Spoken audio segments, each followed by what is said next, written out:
Let's pick up on this conversation now. U.S. Secretary of State Antony Blinken has arrived in Ankara. This is for talks on the Gaza conflict with his Turkish counterpart, Hakan Fidan. This comes after Blinken made a surprise visit yesterday to the Israeli-occupied West Bank. This was to meet Palestinian President Mahmud Abbas. Now, Blinken is the second high-ranking Western visitor to the West Bank following French President Emmanuel Macron. The announced trip comes amid rising violence between Israeli soldiers and the Hamas militants. All right, let's try and get this conversation going now, and let's get some analysis. Naeem Jeenah is a senior researcher at the Mapungubwe Institute. Naeem, good morning to you and thank you for your time. Let's begin the conversation with that visit to the occupied West Bank, the meeting specifically with Mahmud Abbas. This was perhaps a second coming, if you like, because the initial one was abandoned somewhat on the back of, I think it was a bombing of a hospital in Gaza. But I want to ask the question about how instrumental or how important a figure is Mahmud Abbas at this moment in Gaza, given the prominence of Hamas? Mahmud Abbas is entirely irrelevant and unimportant right now, not only among Palestinians in Gaza, but even in the West Bank. I mean, he's regarded as just being the security coordinator for Israel and nothing more than that. Blinken's visit, however, is to try and encourage or to persuade Abbas that after Israel destroys Hamas in Gaza, which is not going to happen, that after that happens, that Abbas's PA should take over Gaza. He'll then go, in the minds of Palestinians, from being a security contractor for Israel to basically a traitor. So, that's not going to happen. But that was Blinken's attempt. You sounded very emphatic there that the Israeli forces getting into Gaza and wiping out Hamas is not going to happen. That's to use your words. Why are you so sure about this when Israel seems to be suggesting that they are now inside Gaza and they are, I suppose, undoing the tunnels? They are inside Gaza and they're facing stiff resistance, number one. Number two, Hamas is not some kind of a parachuted structure, an outside army that's located itself in Gaza.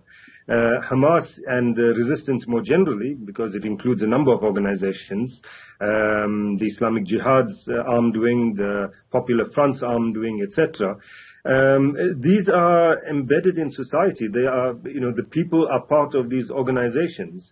If we have to take what we read by analysts to be true, that is that there are about 30 to 40,000 fighters. That's 30 to 40,000 families, and Palestinians have large families, in Gaza that actually really belong to the armed wings of these groups, let alone the political structures, etc. So the only way to get rid of Hamas and the other resistance groups is literally to murder tens of thousands of people. It's not going to happen. You think flooding tunnels with gas is going to get rid of this kind of a political and social phenomenon? It's very silly, frankly. It's quite interesting what you are saying there, Naeem, because what the Israel communication has been thus far is that the reason part of the targets is the hospitals is, according to Israel, because Hamas is using ordinary civilians in Gaza as human shields. But the manner in which you are framing this now, it suggests somewhat that, if you like, in every family in Gaza, you possibly have militants within that family who are part of this resistance movement. Am I hearing you correctly? In virtually every extended family, yes. Whether it's a member of Hamas or a member of Islamic Jihad or a member of the Popular Front or member of Fatah, yes. But also on the hospitals thing, let me say, was the Greek Orthodox Church, the third oldest church in the world. Was that also, was the patriarch of the Greek Orthodox Church in collaboration with Hamas, with tunnels under his church when it was bombed? All of the UN schools and UN hospitals that have been bombed, are they saying that the UN is complicit with Hamas and its tunnels? But even if that were true, even if the Greek Orthodox Church had Hamas tunnels and arms caches below it, it's still a war crime and a crime against humanity to bomb a church and to bomb refugees within a church, irrespective of who might be there. You can't say because there's one guy with a gun in a church or in a mosque or in a hospital that is a legitimate target. There's no civilized person and jurist that would make such an argument. Very interesting turn of events indeed. But let's then go back to the original question. So Blinken goes to the West Bank to meet Mahmud Abbas. Previously, you saw the French president also coming through. That suggests worry from Western powers that this war is potentially now literally becoming not just confined to Gaza, but it is now starting to affect the region. How probable is that? We're hearing now more and more that Iran is issuing warnings. What is your sense right now? I don't think either Iran or the United States want to make this into a regional war. So I think that Iran getting involved would be, we'd have to be quite far down this path before Iran directly gets involved. However, what we've seen over the past 48 hours or so is an escalation on Israel's northern border. That's the border with Lebanon. More and more missiles coming in from Lebanon. Thus far, up to about 2 days ago, the exchange on that Lebanese border was basically Hezbollah or Hamas or Islamic Jihad, Palestinian groups in Lebanon, targeting military targets within Israel, and Israel targeting military targets, Hezbollah targets in Lebanon. What we saw yesterday morning or the night before that was Israel specifically targeted a civilian car. And that, it seems, has changed the assessment somewhat from the Lebanese side. So I think that we're now seeing an escalation there.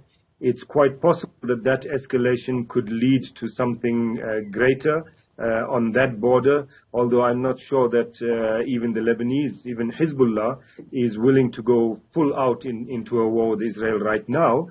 But it's possible if this escalation continues on this trajectory. As we conclude our conversation, Naeem, there are a number of descriptive words that have been ascribed to what Israel is doing in Gaza. There are those who are saying that this is a genocide, and you used the word moments ago that there are crimes against humanity that are taking place in Gaza. And it's interesting that you mentioned this because the ICC prosecutor, Mr. Karim Khan, has been talking. Is he someone to be taken seriously? Could we potentially see further down the line people like Benjamin Netanyahu being indicted for war crimes? The ICC has been particularly reluctant to do anything against Israel. And the United States, of course. The United States has pointedly threatened the ICC, its prosecutors, its judges, etc. So I wouldn't be too confident that the ICC is going to do anything, despite what Karim Khan might have seen in Gaza. So I think that it's a show. Whether it turns into anything, we'll wait and see. I would be surprised, pleasantly surprised, of course, but also that these trips by Blinken has spectacularly failed. He failed to get Netanyahu to agree to a humanitarian pause. He failed to get Abbas to agree to taking over Gaza. He's not even going to have a press conference with Hakan Fidan in Turkey. He's got nothing out of this trip, which in a sense also shows the power of the U.S. Decreasing in that region now. Very interesting turn of events indeed. Naeem, I'm completely out of time, but can I quickly squeeze this in? In the country today, we are told we have the foreign minister of Ukraine meeting with the counterpart in South Africa. What do you make of that? I think that South Africa has taken a position of what it called non-alignment, which sounded very messy when it was announced. But in terms of that, and in terms of the intention of African leaders to try and mediate, keeping the doors open with both Russia and Ukraine are important. And I think that this meeting should be seen in that regard. All right, Naeem Jeenah, thank you very much for your time as senior researcher at the Mapungubwe Institute.